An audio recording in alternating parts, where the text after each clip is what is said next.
안녕하세요. 법아저씨 손우창 변호사입니다. 오늘은 SG증권발 주가 폭락 사태라고 부르는 사건에 대해서 좀 얘기를 해보려고 해요. 2023년 4월 24일에 단 하루 만에 시가총액 8조 원이 시장에서 증발한 사건이죠.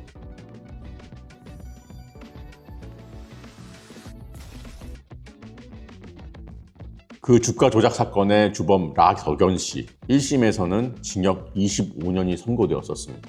그런데 항소심에서는 8년으로 감형되었죠. 무려 17년이나 감형됐어요. 2026년 5월 20일 대법원이 17년을 감형한 항소심 판결문을 파악했습니다.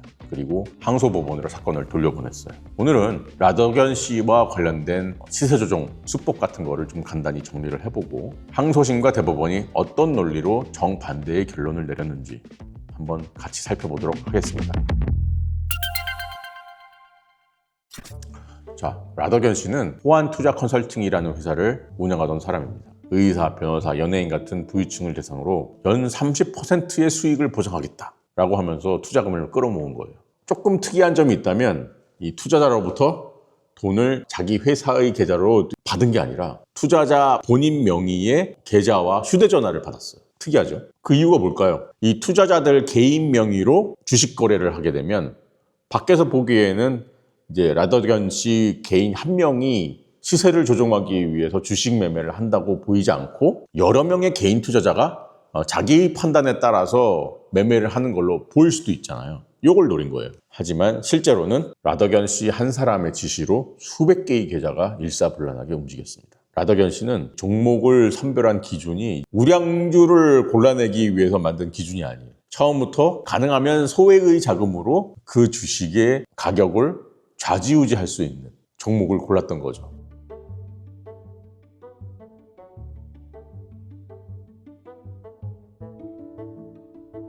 시세 조정의 수법은 한 5가지 정도가 있었어요. 첫 번째가 통정매매죠. 쉽게 말하면 우리끼리 사고 파는 거예요. 우리끼리. 저랑 저의 패거리 다른 한 명이 시간이랑 가격을 정해놓고 주식을 사고 파는 거죠. 이렇게 되면 그 주식은 우리 패거리 안에서 돌고 있는데 밖에서 보기에는 야, 이 종목에 대한 거래가 엄청나게 활발하네. 이런 인상을 가질 수가 있잖아요. 일종의 착시 효과를 노리는 거죠. 고가 매수가 있어요. 시장에 나와 있는 매도 호가보다 일부러 비싸게 사들이는 거예요. 예를 들어서 매도 호가가 10,000원에 나와 있는데 1,100원에, 그리고 1,200원에, 1,300원에 이런 식으로 차곡차곡 가격을 끌어올리는 거죠. 세 번째 수법은 물량 소진이에요. 누가 1,100원에 1만 주를 매도하겠다고 주문을 내놨어요. 1만 주. 그 물량을 한 번에 다 사들입니다. 그러면 호가창이 텅 비고 주가가 한 단계 외로 점프하겠죠. 네 번째 수법이 허수매수. 살 마음도 없으면서 매수 호가창 6번째 내지 10번째 자리에다가 어마어마한 주문을 깔아두는 겁니다. 그러면은 일반 투자자들은 이 주식을 사고 싶어 하는 사람이 이렇게 많아? 이렇게 착각을 일으킬 수도 있겠죠. 그러면 그 주식을 매수할 수도 있잖아요. 그때 시세 조정을 하는 사람은 팔고 나오는 거죠. 다섯 번째가 시종가 관여. 시가나 종가가 결정되는 그 짧은 시간 사이에 큰 규모의 주문을 내서 가격을 인위적으로 끌어올리는 겁니다. 특히 종가가 높게 마무리되면 그 다음날 보면 차트가 좀 왠지 좋아 보이잖아요. 거기다가 라덕연 씨와 그 팀은 이동 매매라는 수법도 사용했습니다. 이 매매 팀원들이 휴대전화와 계좌를 맡긴 투자자가 실제로 있는 카페나 사무실 근처로 가서 그 사람 휴대전화로 주문을 넣었어요. 그러면은 이 통화 내역상 그 투자자가 직접 주문을 한 걸로 보일 수도 있고 여러 군데에서 주문이 이루어지니까 이 한 명이 이 거래를 조종한다는 내용을 파악하기가 쉽지 않겠죠. 이걸 노린 거예요. 자, 이 사건의 핵심 쟁점, Contract for Difference. 우리말로 차액 결제 거래. 주식을 진짜로 사고 파는 게 아니라 가격 변동의 차익만 정산받는 파생 상품이에요. 10,000원짜리 주식이 11,000원으로 오르면 1,000원을 받고 끝나는 거예요. 정산이 되는 거죠. 주식은 내 손에 들어오지 않아요. 그런데 여기서 한 가지 의문이 생기는 거죠. 라덕연 씨가 CFD 계좌를 이용해서 주가를 올렸다고 하는데 주식을 직접 사지도 않았는데 어떻게 주가를 움직였을까? CFD 주문이 이루어지는 구조를 좀 아셔야 돼요. 이걸 이해하는 게 이 사건의 핵심입니다. CFD 주문에는 3개 당사자가 등장을 해야 됩니다. CFD 계좌를 가지고 있으면서 주문을 넣는 사람, 그 주문을 받는 한국증권사, 한국증권사로부터 그 주문을 넘겨받는 외국계 증권사. 라덕연 씨가 국내 증권사에 개설된 CFD 계좌로 주문을 넣으면 국내 증권사는 자기네가 이제 직접 주문을 사는 게 아니고 그 주문을 외국계 증권사로 넘겨버려요. 이거를 이제 백투백 계약이라고 부릅니다. CFD 계좌 개설자와 국내 증권사 간의 계약, 그리고 국내 증권사와 외국계 증권사 간의 계약이 맞대고 있는 구조라는 거죠. 사실 이 구조에서 국내 증권사는 수수료만 챙기는 거예요. 그리고 이러한 거래로 인한 위험이나 이런 거는 이제 외국계 증권사가 부담을 하는 구조입니다. 이게 금융권에서 위험이라는 거는 데인저의 위험이 아니라 불확실성 내지는 변동 가능성을 말하는 거예요. 주가가 오르면 그 돈을 지급해야 되는 의무가 발생하고, 주가가 내리면 그 돈을 CFD 계좌 개설자로부터 받아내야 하는 위험이 발생하는 거죠. 그러면은 이 외국계 증권사 입장에서는 어떻게 해야 될까요? CFD 계좌에서 매수 주문을 내면 똑같이 외국계 증권사는 실물 주식을 매수하는 주문을 냅니다. 예를 들어서 10,000원짜리 주식이 11,000원으로 올랐다고 칩시다. 그러면은 이 CFD 개설 계좌를 갖고 있는 사람한테 1,000원을 줘야 되잖아요. 그러면은 외국계 증권사가 실물 주식을 들고 있었다면 그걸 팔아가지고 자기가 확보한 1,000원의 이익으로 이 계좌 개설자에게 지급하면 되겠죠. 이렇게 위험을 회피하는 거예요. 이걸 해지라고 표현하기도 합니다. 검찰에서 파악한 바로는 라더견 씨의 CFD 계좌 주문에서 외국계 증권사의 실물 주식 매수 주문까지 그 시간 간격이 1초밖에 안 됐대요. 사실상 동시에 일어나는 거죠. 실제 시장에서도 그 주식을 매수하는 주문이 나가는 거고, 그렇게 되면 주가가 올라가는 거니까요. 근데 이제 호가창에는 외국계 증권사 이름만 찍히고 라더견이라는 이름이 찍히지가 않아요. 그러니까 이제 어떻게 보면 CFD 계좌를 이용하면 매수 주문을 냈다는 흔적은 지우면서 가격을 올릴 수 있는 효과는 누리는 거죠. 핵심이 바로 이겁니다. 이 연결고리가 이 대법원이 CFD 주문도 시세 조정성 주문으로 봐야 한다고 판단한 결정적인 근거가 됩니다. 그러면 라더견 씨는 왜 굳이 이 CFD 계좌를 이용했을까요? 세 가지 이점이 있었습니다. 첫 번째, 레버리지 효과를 누릴 수 있었어요. CFD 계좌에서는 보통 40%의 증거금만 내면 됩니다. 1억 원을 넣었다면 2억 5천만 원어치의 주식을 거래할 수가 있는 거죠. 같은 돈으로 2배 반의 화력을 동원할 수 있는 겁니다. 그렇다면 호가창을 장악하기가 훨씬 쉬워지겠죠. 두 번째 이점, 바로 익명성입니다.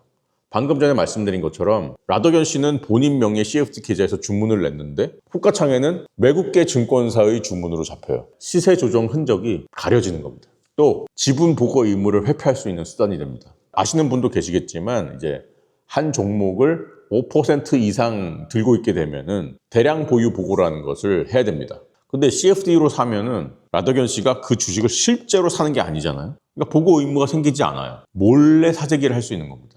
그런데 이 세 가지의 이점 중에 레버리지 효과는 양날의 검과 같아요. 가격을 올릴 때는 강력한 화력으로 작용할 수 있지만 주가가 떨어질 때는 그 주가 하락의 폭을 훨씬 증폭시킬 수 있는 장치가 될 수도 있는 겁니다. 2023년 4월 24일의 폭락도 이러한 레버리지 효과로 인해서 그 폭락의 정도가 더 커졌다고 볼 수 있어요. 라더견 씨가 시세 조정을 통해서 주가를 올리는 동안 외국계 증권사, 그 SG증권도 그 실물 주식을 차곡차곡 쌓아놓는다는 말입니다. 그런데 주가가 하락하기 시작하면 주가 하락에 따라서 CFD 계좌에서는 손실이 발생할 수밖에 없고, 손실이 발생하다 보면은 증거금이 부족해질 수도 있어요. 그러면은 증권사에서는 이게 CFD 계좌를 들고 있는 라더견 씨한테 증거금 더 채우세요 라고 요청을 하겠죠.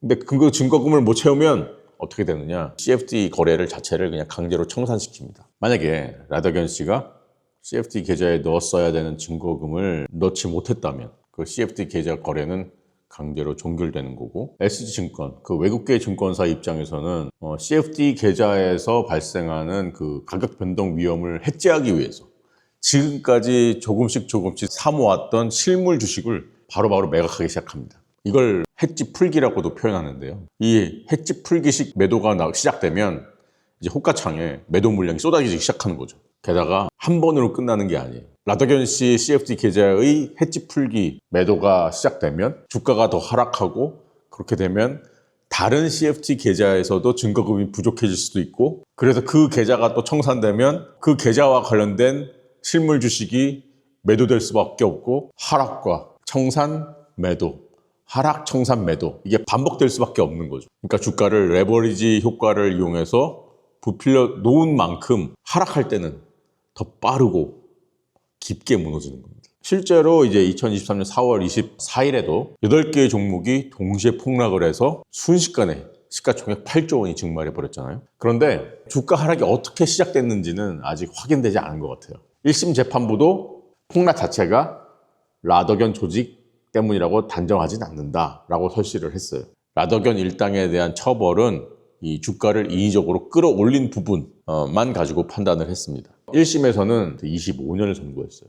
그런데 이제 항소심에서는 이 CFD 계좌를 이용한 부분을 무죄로 판단했죠. 왜 무죄로 판단했을까? 자본시장법 제176조의 조항을 근거로 삼았어요. 누구든지 상장증권 또는 장내 파생 상품의 매매에 관하여 그 매매가 상황을 이루고 있는 듯이 잘못 알게 하거나 그 밖에 타인에게 그릇된 판단을 하게 할 목적으로 다음 것 거의 어느 하나에 해당하는 행위를 하여서는 아니 된다. 이 조항을 맨 앞에 상장증권 또는 장내 파생 상품의 매매에 관하여 라는 문구가 있잖아요. 항소심에서는 이 문구에 집중을 한 거예요. CFD는 장외 파생 상품이야. 거래소에서 거래되는 상품이 아니라고. 그렇다면 죄형 법정주의에 따르면 장외 파생 상품을 이용한 시세 조정은 법률이 정하고 있는 게 아니니까 무죄를 선고해야 돼.